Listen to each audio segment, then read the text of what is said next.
certainly knows. And Jeff's done a good job, and he's going to try to do his best to finish tonight, because we've got Brother York. Remember, Brother York starts to speak on Sunday morning, Sunday night, Monday night, Tuesday night, and then also Wednesday night. Okay, let's give a hand for Jeff. He's done a great job.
How about another hand for Carl?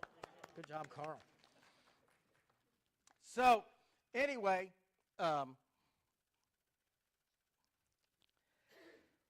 last week we talked about, he said he talked to the angel, this man, and it says the angel of the Lord. If you notice the first time, I think it was in verse 11 and in verse 13, we have Lord, capital L, and just a regular O-R-D. Well, remember we talked about the words Adonai and Adoniah. The first time he said Lord, it was the Hebrew word Adonai, which refers to a man. Well, then when he realized who he was talking to, if you look at verse 14, it says, and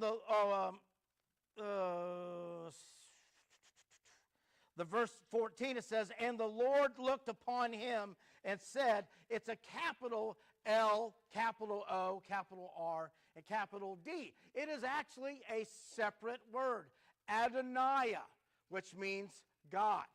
And at this time, Gideon realized he was talking to God. And it goes to the point where he looks down. If you look in verse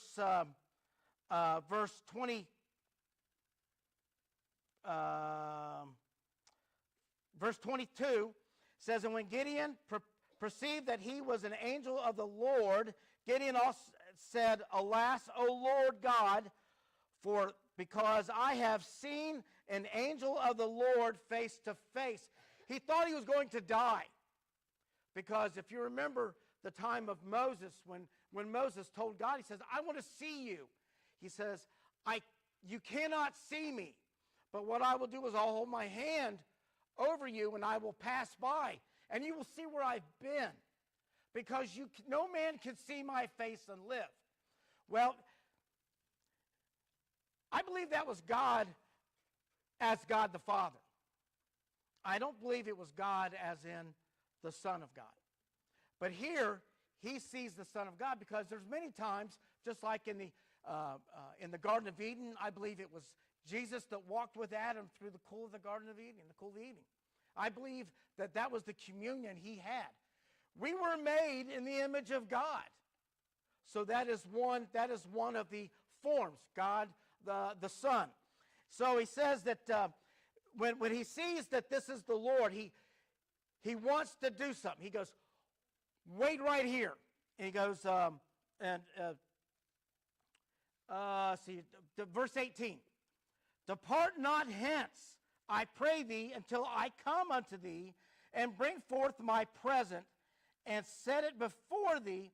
And he said, I will tarry until you come again. So what happens is Gideon, once he realized, he goes, wait right here. I got a present for you. And he goes home. Jesus says, I'm not going to go anywhere. I'll wait right here. He comes back and he builds an altar, and he makes a meal for him. And this meal, he's got an animal in this pot. He's got the broth in the pot. It says that he went in, verse 19, and made ready a kid, an unleavened cake of an ephah of flour. The flesh he put in a basket, and put it a broth in the pot, and brought it out unto him under the oak, and presented it. Now an ephah is about, it's like a 5-gallon or a 6-gallon barrel of flour. And with all this, he made this cake.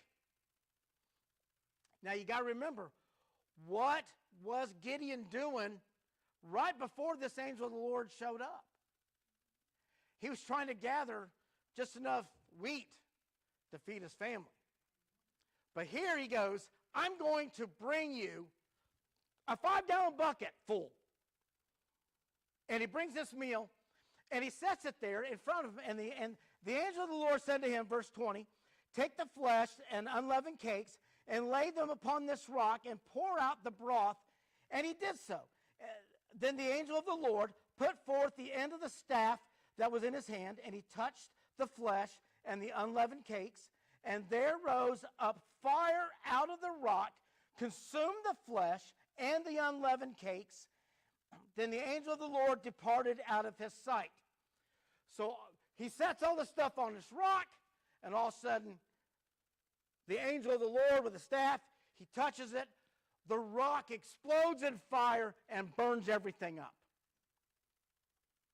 And then he's gone. So then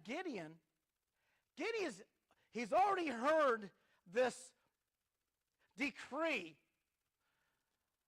O mighty man of valor, the Lord is with you. You are going to deliver the children of Israel out of the hand of the Midianites. He had already had this argument with this angel of the Lord. He said, there's no way. I don't think Gideon ever doubted the deliverance of Israel from the Midianites. I believe Gideon was doubting the method in which he was going to do it. He goes, I am of the tribe of Manasseh. I'm the least of the tribe, and I'm the least of my family. We talked about this last week.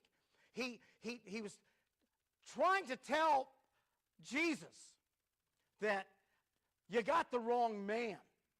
I am no great warrior. I'm no great. The funny thing is the name Gideon means hacker. Maybe he was a golfer. I don't know. But Gideon's name means hacker. But the angel of the Lord called him mighty man of valor. Because you got the wrong man. So what happens is that once the angel of the Lord tells him, you are going to be the man that deliver him, he ends up performing this miracle right in front of him. Boom. The rock explodes with fire and consumes everything he had on it. Well, he leaves. Jesus leaves.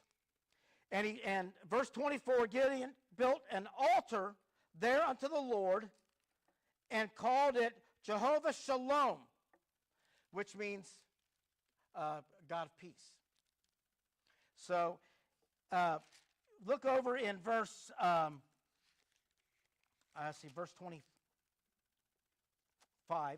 And it came to pass the same night that the Lord said unto him, take thy father's young bullock, even the second bullock of 7 years old, and throw down the altar of Baal that thy father hath, and cut down the grove that is in it. Gideon, his family, was steeped in idolatry. Now, Gideon, we're going to find here in just a minute that Gideon actually, by his testimony, they know who did what we're about to read here in just a second. By his testimony, they knew this was Gideon. But his family, his father, had a grove, had an altar at his house or on his property that he would sacrifice to Baal. And they had one particular bull, 7 years old, that was being prepared for this special sacrifice to Baal. So what does God tell Gideon to do? Go down there, you take that bull, and you're going to sacrifice. You're going to tear down his altars to Baal. You're going to cut down the Astaroth or Asherah. It was like a totem pole. The Western Indians in the United States were the first ones to come up with totem poles. It was a totem pole. So you're going to cut it down. You're going to sacrifice. This bull over top of all that, and that's exactly what he does. He gets 10 men, but here's the funny thing: he goes, verse 27. Then Gideon took 10 men and his servants, and did as the Lord had said unto him, and so it was, because he feared his father's household and the men of the city, that he could not do it by day, and he did it by night. Now I want you to follow the pattern that Gideon has here. Gideon, first off, threshing wheat in a wine press, hiding down, trying to keep from being discovered by the Midianites because he was scared to death. Goes on to tear down. He's going to do what God told him to do, but he's going to do it at night. If he does it at night, no one will see me do it. And he was scared to death that somebody was going to see this. So he goes on, and he tears it all down. He tears it down, and he offers his sacrifice. Verse 29. And when they said one to another, who has done this thing? And when they inquired and asked, they said, Gideon, the son of Joash, has done this thing. I believe his testimony was good enough to the fact that they knew. I don't think Gideon liked the whole idea of his family being involved in Baal worship. That's my personal opinion. So I think that when he did it, he knew it had to be done. God told him to do it. But when he did it, he goes, I don't want to do it during a day where I could get caught. But the problem was his testimony had already laid it out. We know who did it. Gideon did it. And so they look for Gideon. They're going to kill him. The men of the city, verse 30, said to Joash, bring out thy son that he may die, because he hath cast down the altar of Baal, and because he had cut down the grove that was in it. And Joash said unto all that stood against him, will ye plead for Baal? Will ye save him? He that will plead for him, let him be put to death, whilst it is yet morning. And if he be a god, let him plead for himself, because one hath cast down his altar. They go to Joash's house. Bring him out, Joash. We know it's Gideon. We're going to kill him. Something happened to Joash, who at one time he had the altar. He was preparing the bull for this special sacrifice. All of a sudden, Joash gets a little backbone. All of a sudden, he realizes, you know what? If Baal is God, let him fight for himself. You don't have to kill my son. Let Baal do it. And he's out there now, he's mocking the very God that he had been building sacrifices for and everything else. So we find here with Gideon, we find that doing what God wanted him to do has already started to affect his household. And he goes, and Joash goes, let him fight for himself. I'm listening to Glenn Beck the other day. I listen to Glenn Beck while I'm driving around when I'm not thinking about crazy things like why do people park on a driveway and drive on a parkway. That stuff drives me crazy. So when I'm thinking about stuff like that, I'm listening to Glenn Beck.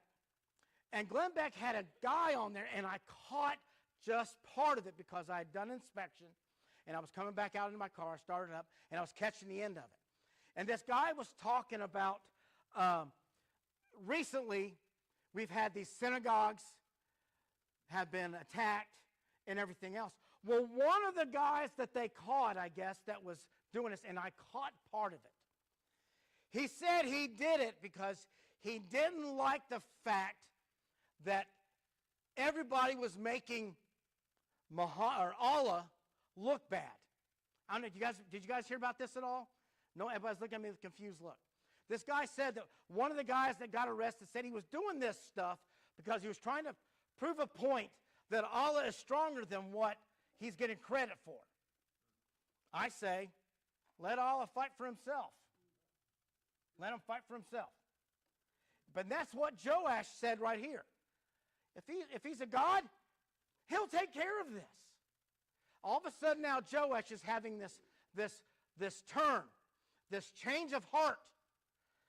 So, Gideon, well first off, they give him a nickname. Verse 32. Therefore, on that day, he called him, this is Joash, calling his son, Jerubbaal, saying, let Baal plead against him because he had thrown down his altar. So all of a sudden he gets this nickname, Jerubbaal. Now how important is that? If you look in the verse in chapter 7 and verse 1, it says, then Jerubbaal, who is Gideon. So the name is sticking. And this nickname was given to him because of something that he did for God. So, verse 33, and guys, I'm trying to go as quick as I can here. Then all the amount, this here is interesting too. When this happens, he goes in the middle of the night, he tears down the altar, he sacrifices this special bull, the 7-year-old bull, he sacrifices it to God. The children of Israel are going crazy, tribe of Manasseh at least, are going crazy about this, but somebody else found out. Verse 33. Then all the Midianites and the Amalekites and the children of the east were gathered together and went over and pitched in the valley of Jezreel. All of a sudden, now the Midianites, they're finding out somebody's standing up against somebody. So they all gather in the valley of Jezreel, and they're getting together and forming an alliance to go into Israel and to attack them again. And verse 34, but the Spirit of the Lord came upon Gideon, and he blew a trumpet, and Abiezer was gathered after him, and he sent messengers throughout all Manasseh, who also was gathered after him, and he sent messengers unto Asher, and unto Zebulun, and unto Naphtali, and they came up to meet them. So what happened is that he found out the Midianites were gathered together. All of a sudden, Gideon, who before hiding in a wine press, threshing wheat, meeting God face to face, going and tearing down the Baal altars at night, offering a sacrifice, and now he hears the Midianites are forming, and he gets together. He blows a trumpet and gathers up some of the tribes. Now, the Naphtali and the Zebulun and the Asher, those were all other tribes that they came together to fight. So Gideon, again, he's forming an army to defend himself against the Midianites that are coming because he tore down an altar at night because God told him to do it. So all of a sudden, he goes back and forth. Now he's scared again. Look at verse 36. And Gideon said unto God, if thou wilt save Israel by mine hand, as thou hast said, behold, I will put a fleece of wool in the floor, and if the dew be on the fleece only, and it be dry upon all the earth beside, then shall I know that thou wilt save Israel by mine hand, and as thou hast said. So what he does, a fleece is nothing more than a big, thick wool blanket. That's what so he says, God, I know you're telling me this. Now, has he already seen a miracle? Yes. He saw a rock explode and burn up a goat and a pot of soup and everything else that was with it, and bread. He'd already seen it, but he's scared still. And he goes, God, here's what I'm going to do. I'm going to lay this fleece out on the ground. And in the morning, I want the fleece to be wet. When I get up in the morning, I want to see the dew on the fleece, and I want to see dry ground everywhere else. So when I put that fleece down, he says, I want to see a wet fleece and dry ground. Well, this is probably mid to late summer because he's threshing wheat. The time frame's going to put it just before the fall. And if you guys have ever been outside in the morning, there's a lot to do. Now, has anybody ever gone camping and you go outside and the ground's dry, but you sit on the lawn chair and it's going to be what? Soaking wet. So the next morning he wakes up and the fleece is soaking wet and all the ground is dry all around it. Well, if Gideon's gone camping at any given time, he'll know that that's not that unusual. So he's already been given one sign with the consumed sacrifice. Now he's given another sign, but he goes,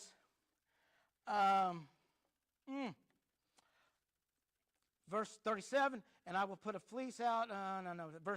Verse 38. And it was so, for he arose up early in the morning and thrust the fleet together and wringed out the dew that was in the fleece, a bowl full of water. That thing was just soaked. And Gideon said to God, don't get mad at me. Let not thy anger be hot against me. I will speak but this once.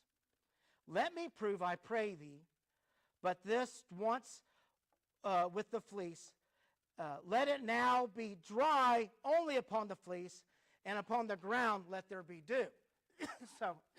So what he does, he says, okay, maybe my test wasn't really that good, because that kind could be typical. So he says, instead, next time, let there be dew all around it. But let this thing, let the fleece be dry as a bone. So he already knows he's kind of pushing it with God. Don't be mad. I got one more thing. So he says that, and in verse 40, and God did so that night, for it was dry upon the fleece only, and then there was dew on all the ground. And there's no way nature would do that. There's no way. So whatever questionable results Gideon might have thought was happening the first time, there's no way he can explain this away, because that wool would collect that water and hold it a lot longer than the ground around him would. So, God again verifies the fact. He says, I will deliver the Midianites into your hand. So then now, verse 1 of chapter 7, that Jerubbaal, who was Gideon, and all the people that were with him rose up early and pitched beside the well of Herod. Now, where I am not going to give any particular location. We know that where the Midianites were in the valley of Jezreel. But we're going to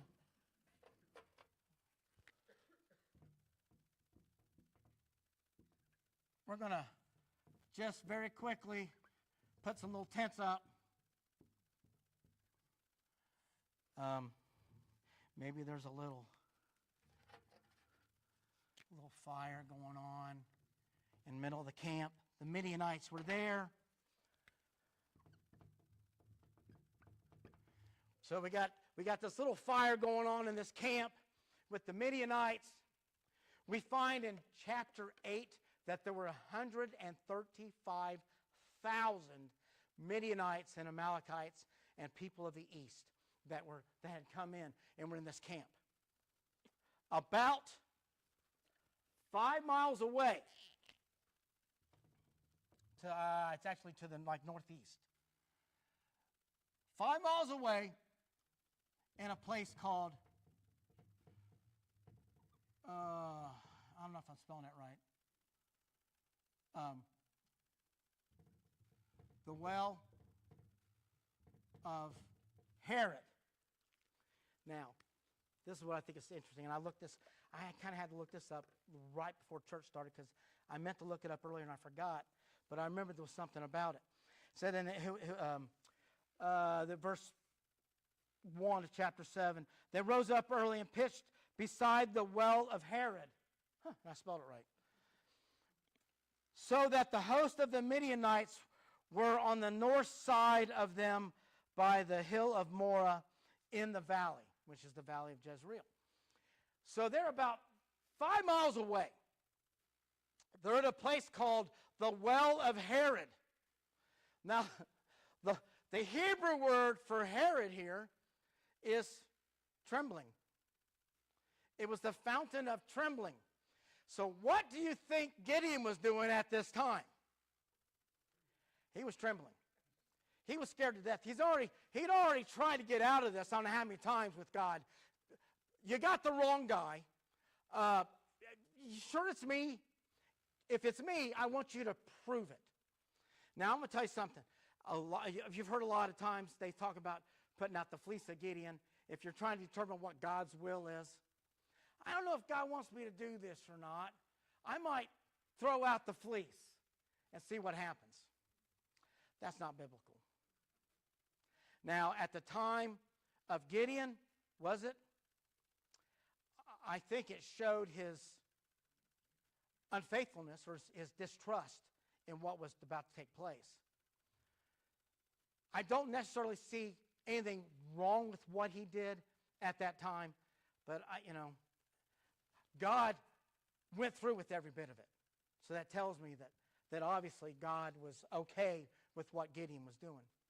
But today we have a completed Bible, and that Bible is what leads us and what convicts us, and the Holy Spirit convicts us to allow us what is God's will in our life and what is not. So anyway, he's at the fountain of trembling. And verse 2. Now, he's got it together. I'm going to do it. He got an army together. He got 32,000 men from all these different tribes to come up and fight with him. Verse 2, and the Lord said unto Gideon, the people that are with thee are too many for me to give the Midianites into their hands, lest Israel vaunt themselves against me, saying, mine own hand hath saved me. Now we find, trying to see where it said 32,000. Well, we know there was 32. I can't think of where it's at right now. I didn't write it down or highlight it. Anyway, there's 32,000. He said there's too many. He says, so what we're going to do, he says, Gideon, you ask them, whoever's afraid can go home. Now, number one, why would they ask that? Deuteronomy chapter 20, verse 8. You don't have to turn there. I will read it. Deuteronomy chapter 20, verse 8. Moses is speaking to the children of Israel, and he's laying down rules for them. Within these chapters, before and after, you find he establishes the cities of refuge, and he's giving rules and guidelines for these people to follow. And one of the things he does, Moses gets into the area of battle, going to war. In verse 20 and verse 8, he says this, excuse me, and the officers shall speak further unto the people, and they shall say, what man is there that is fearful and faint-hearted? Let him go and return into his house, lest his brother's heart faint as well as his heart.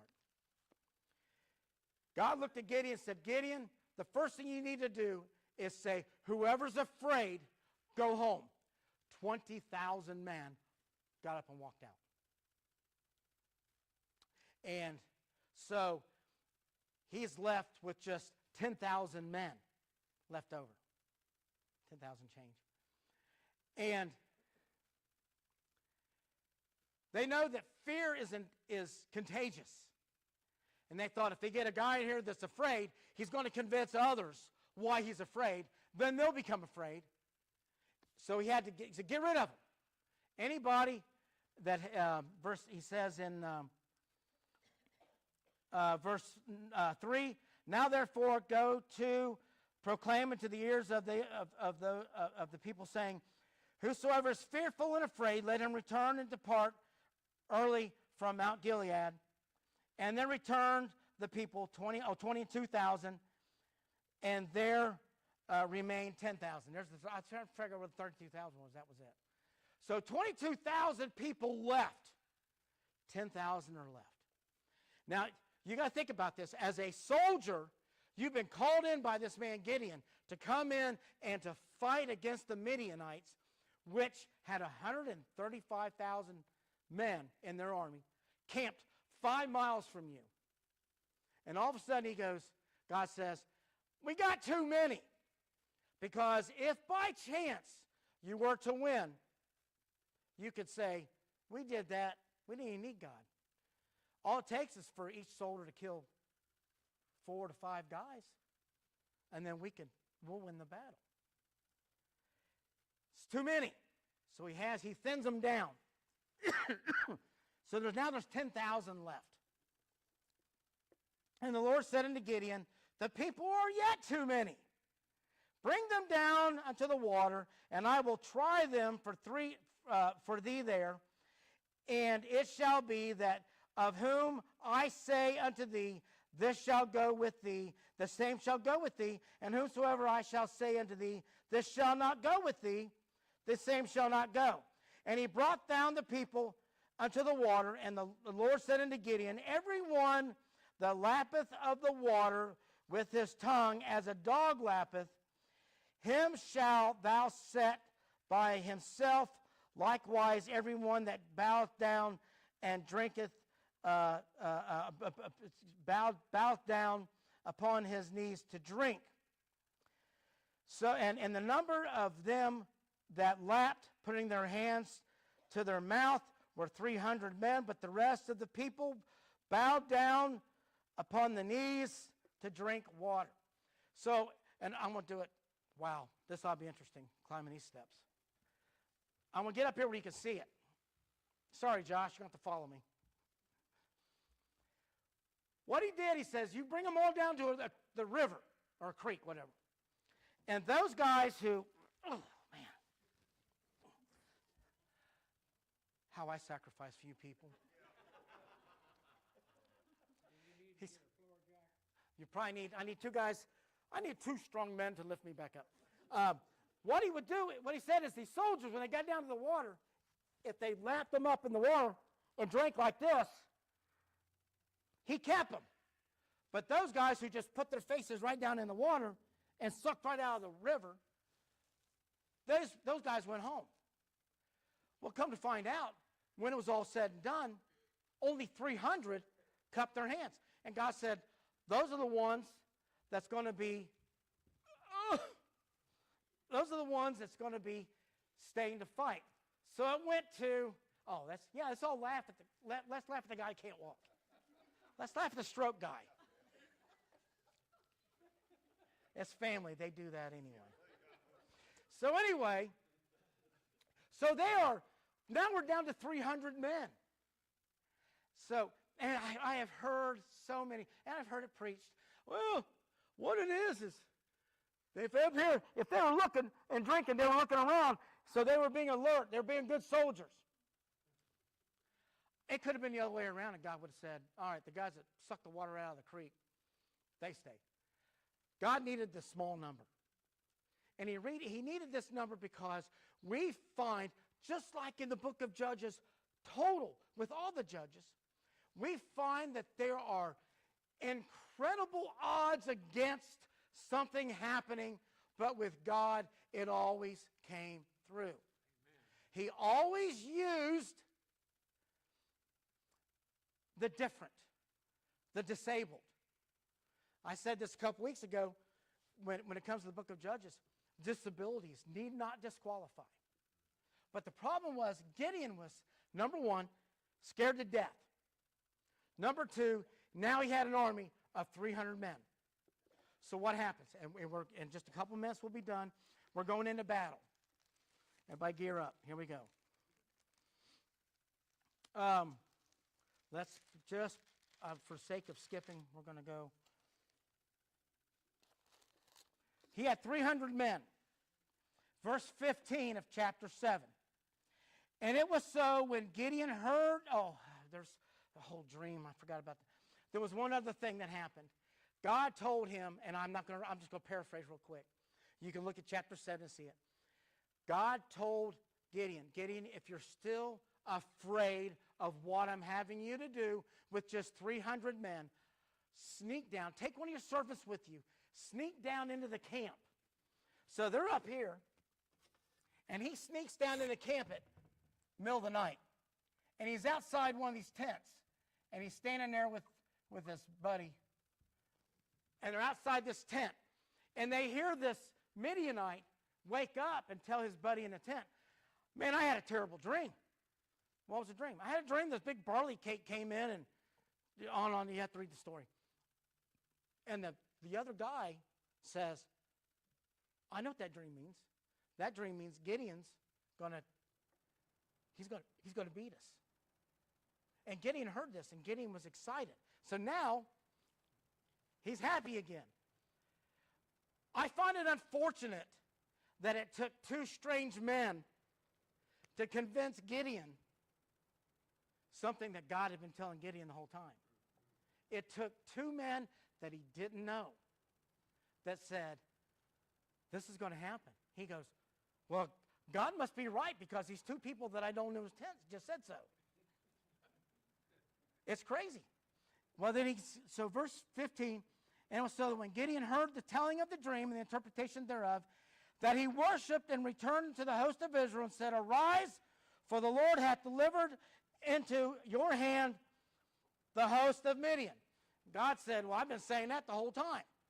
So what Gideon does, Gideon takes his 300 men, he divides them into groups of 100. He's got three groups. And he takes these 100 men and he surrounds with 100 men in each one's 100 men. He surrounds this camp. It's middle of the night. And what he does, he says, he gives every man, 300 men, he gives them all a clay pitcher with a torch inside it or a lantern inside it. And he gives them all a horn. Now, the horn is called a shofar. It's a ram's horn. Now, I have a horn. Now, oh boy. I got to wet my lips for this one.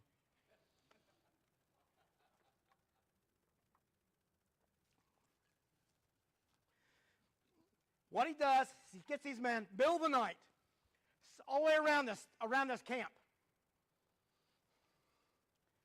Here we go.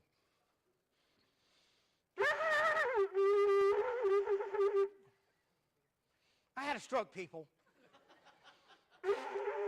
Well, whatever. Blows that shofar. Anyway, he blows this shofar. They crack open the clay pots, and now the lanterns are blazing. So what's going on is that these Midianites, they wake up, they hear 300 of that ungodly sound. Middle of the night, all of a sudden, they see 100 torches here, 100 torches here, 100 torches here. Scared them to death. To the point that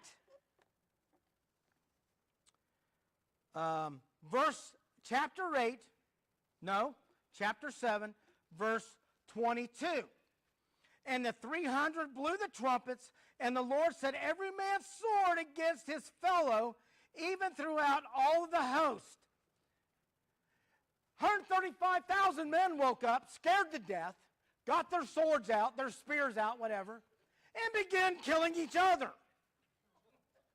To the point of 120,000 Midianites, Amalekites, and people from the east died.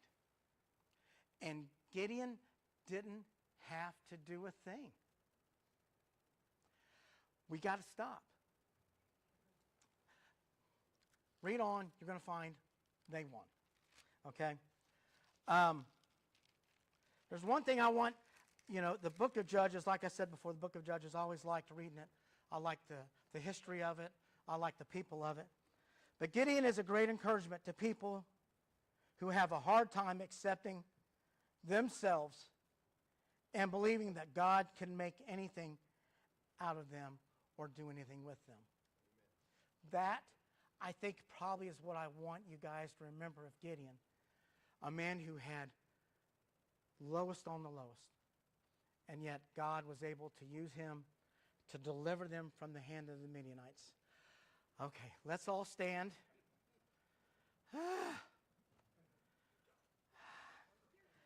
Dad, why don't you dismiss us in prayer?